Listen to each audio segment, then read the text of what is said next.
Good day, guys.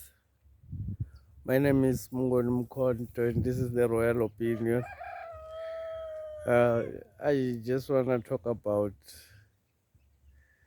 the issues that is happening in Kenya. The young people who are revolting against the system in Kenya. Young people revolting against the system across Africa. There's a generation of an African child. The African child identified by white people as a Gen Z or the generation of Zoomers. These people have got a different kind of consciousness throughout Africa. Throughout Africa, there are revolts. There are revolts now in Gambia. There are revolts in Nigeria. There are revolts now in Ghana. Young people revolting against the colonial system or the colonial rulers in Africa. The colonial master only standing on the shoulder of the sell out African, the sell out adult man, the sell out South African, or the sell out African who is an adult. Um, the whole system depend on him, the slave trader. The whole system only rely on him. The white man standing on the shoulder of the slave trade. There's the slave owner standing on the shoulder of the slave trader. This will not happen. Slave trading will never happen without the slave trade. The African, the living room slave, according to Abraham Traore, calls them living room slaves. Without the living room slaves, the American Empire and the British Empire has collapsed in Africa. The French Empire has collapsed in Africa.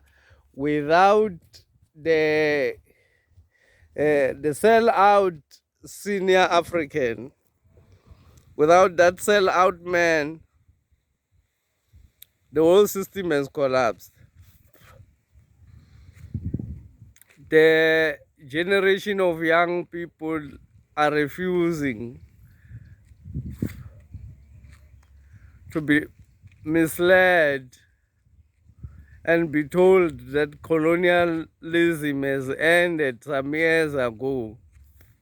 The young people are refusing to believe that story because they can see that colonialism, apartheid, economic apartheid is still like well alive. Even physical apartheid is still well alive in Africa. In South Africa, it's even worse because we've got white people. So the apartheid here is still applied very well. So there's a generation of young people who are rising against the system, who are refusing to allow themselves to believe that slavery has ended, refusing to believe that colonialism has ended, refusing to believe that apartheid has ended, taking to the streets the ultimate way of liberation, taking to the streets, taking power onto the hands of young people.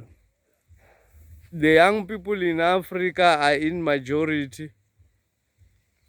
The adults are the ruling class, but the young people are in the majority.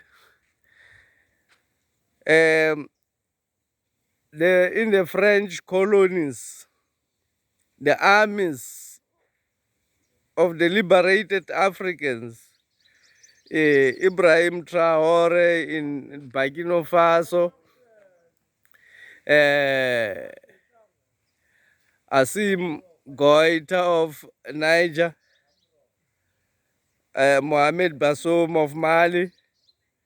All of those young people have taken arms and taken over their country through the barrel of the guns, because the African that has to that will win this war is the one who is brave, the one who is not afraid of death, the one who is not afraid to confront the system.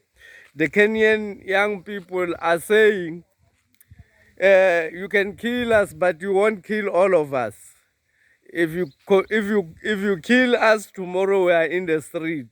If you kill us today, tomorrow we are in the street. You will never kill all of us.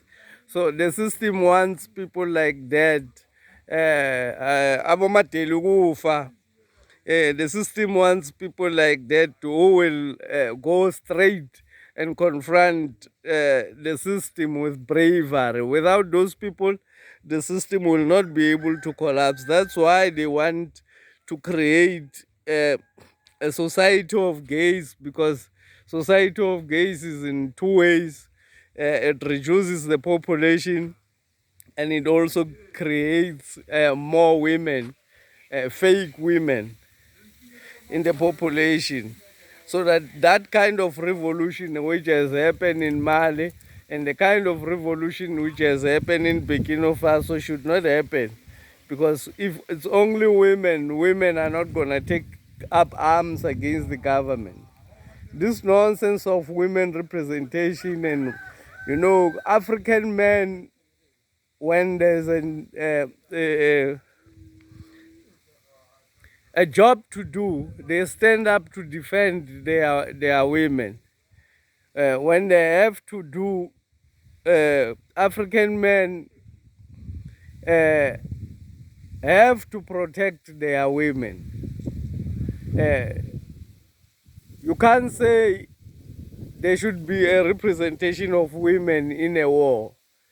The environment that we are in, it's a war environment. You can't send women. When they say cabinet, what represented by how many women? Kenyan were being taxed. Kenyan women were being taxed for their periods, for going on their natural process. There were proposals to tax girls for going on their periods, on their monthly periods. They were being taxed for that. There are women representation in the cabinet of Ruto. Not even one woman raised against that tax proposal. So the women representation is just nonsense. It's for people who want the people whom they can be able to push around, and they find women more easier to push around, and they hide behind women representation. Now it's a time of war. We need to put women aside. We need to put women behind and face the war. Women have to be at the back, begging the men to be able to take over Africa, to win Africa back from the colonial masters and from the colonial rulers. I thank you for your listening.